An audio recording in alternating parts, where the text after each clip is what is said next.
عباس ستانکزی وایي د کمال خان بند د جوړېدو چارې به چټکې او ورنه ساتنه به وکړو. د طالبانو د بهرنیو چارو وزارت سیاسي مرستیال شیر محمد عباس ستانکزي دندې ته له حاضرېدو وروسته خپلې چارې رسما نیمروز ولایت ته له سفر څخه پیل کړي دي. د باختر خبري اژانس د راپور په حواله عباس ستانکزي نیمروز ته سفر کې د کمال خان بند وکتلو او هیوادوالو ته یې د دغې سترې پروژې د چارو د چټکوالي او ساتنې ډاډ ورکړ. دا لومړی ځل دی چې د طالبانو له واکمنېدو وروسته د دوی یو لوړپوړی چارواکی له کمال خان بند څخه لیدنه کوي. یاد شوی بند د ولسمشر غني د واکمنۍ په وروستیو کې پرانیستل شو.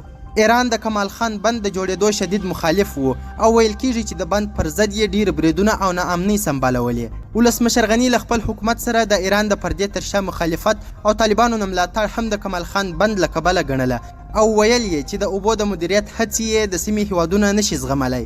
په ټولنیزو رسنیو کې یو شمېر افغانانو له یاد شوي بند څخه د دغه لوړپوړي طالب مقام لیدنه ستایلې او د اوبو مدیریت په برخه کې د تیر حکومت د پروګرامونو د دوام غوښتنه کړې ده. د طالبانو منتقدینو بیا ویلي چې د بهرنیو چارو وزارت سیاسي مرستیال له کمال خان بند او امنیت سره څه کار لري. قدرمنو لیدونکو زیاته مننه چې ویډیو مو تر پایه وکتل. زموږ چینل سبسکرایب او ویډیو شیر کړئ. تر بیا او بلې ویډیو د الله په امان.